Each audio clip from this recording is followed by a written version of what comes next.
Okay, let's dive right into this explainer.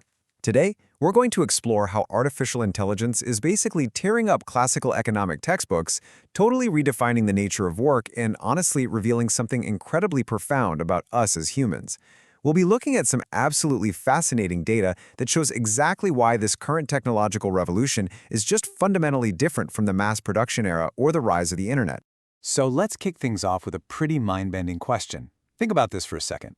We literally have supercomputers sitting around that can process billions of calculations in a fraction of a second, right? But building a robot that can simply walk across a messy living room, pick up a coffee cup, and, not crush it into a million pieces, that has been agonizingly difficult. This massive contradiction sits at the very heart of AI development, and it absolutely holds the key to understanding our entire economic future. Which brings us to Section 1, the AI intelligence paradox. To figure out where the economy is heading, we first really need to decode a fascinating quirk about intelligence itself. Enter more of X paradox.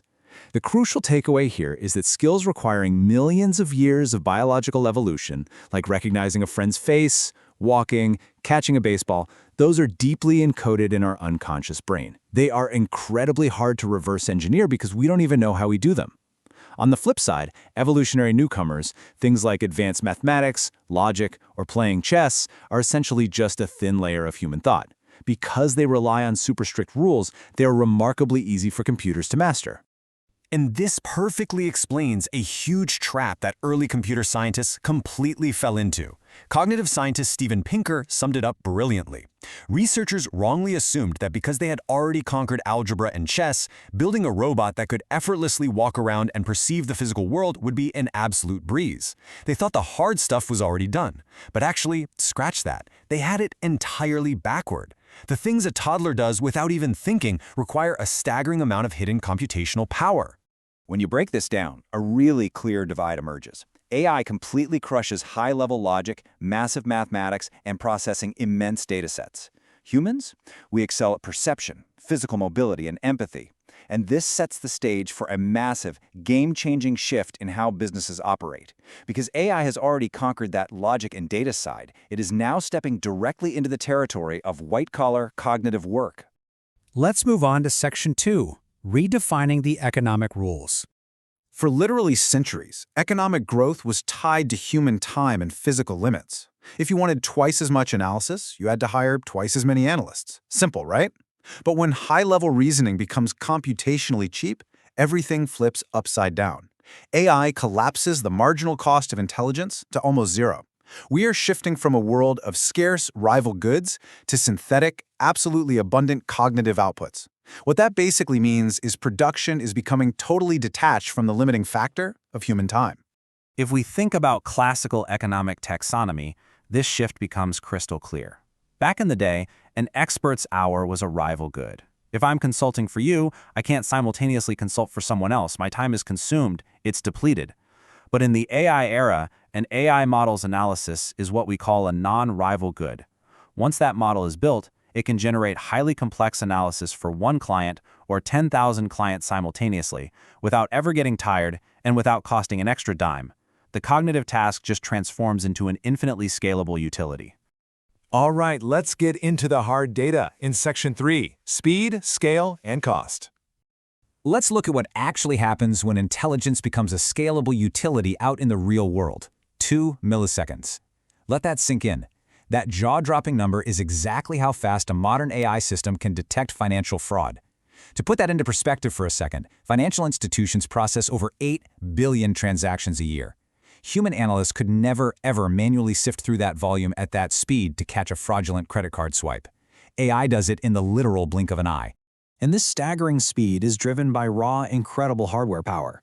By utilizing graphics processing units, or GPUs, AI processing can be up to 150 times faster than standard traditional processors. You see, traditional processors handle tasks sequentially, just one by one. But AI architecture, it breaks down complex tasks into thousands of tiny pieces and calculates the whole shebang simultaneously. It's an absolute game changer for clearing up data bottlenecks. Now, the financial impact of all this speed is staggering. Just think about the cost difference here. Human support teams cost roughly $10 per interaction when you factor in time, training, benefits, all of that. AI chatbots, 25 cents. Companies using AI are seeing a massive drop in operational expenses, all while handling virtually unlimited volumes of customer queries at the exact same time. But before we panic, let's look at Section 4, the unmatched human edge. Hearing those numbers, you might be thinking, well, it's game over for the human worker. But hold on, let's consider the reality of how people actually behave. 60% of customers will literally just walk away from a support request if they have to wait too long. AI solves this abandonment problem brilliantly with its instant 2-millisecond speed. But speed, as it turns out, is definitely not enough to solve every single problem out there. Because, let's be real, when things get messy, we want a human. Even though advanced AI can use sentiment analysis to mimic emotion, and sure, it resolves basic support tickets 52% faster, people still crave genuine human connection. When your bank account gets locked, or you're dealing with a really sensitive medical issue, an AI's simulated empathy falls completely flat. At the end of the day, humans possess a deep, rich contextual mastery that algorithms simply cannot replicate. AI is amazing at synthesizing existing data. It essentially remixes what is already known. But humans, we create the groundbreaking ideas. We bring lived experience, moral reasoning, and the ability to adapt to wild, completely unpredictable situations. You literally cannot program the out-of-the-box creativity that just comes from being human. Which leads us perfectly into Section 5, the ultimate hybrid workforce. Here is the really exciting part. AI is not a replacement, it's a co-pilot. When you combine the limitless scale and speed of an AI with the genuine empathy and judgment of a human, the results are incredible. Workflows that actually adopt this hybrid model see a 37% drop in initial response times, while simultaneously seeing a 25% increase in overall customer satisfaction. It just frees us up from the robotic, repetitive grind so we can focus on what we actually do best. This creates the absolute optimal support ecosystem. And you know what? It circles right back to Moravec's paradox from the beginning of our explainer. We give the high-volume data, the basic outlines, the super strict logical processing to the machines because for them, it's ridiculously easy. And we reserve the thought leadership, the deep emotional nuance, and the complex social reasoning for humans because that is where our evolutionary brilliance truly shines. So, let's wrap up with a thought for you to take away. We are rapidly entering an era where basic synthesized intelligence is no longer scarce. It's essentially free.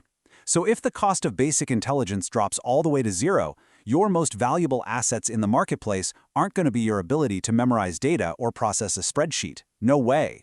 Your ultimate assets are your human empathy, your lived experience, and your creative imagination. The real question is, how will you use them to thrive in this brand new economic landscape? Thanks so much for exploring.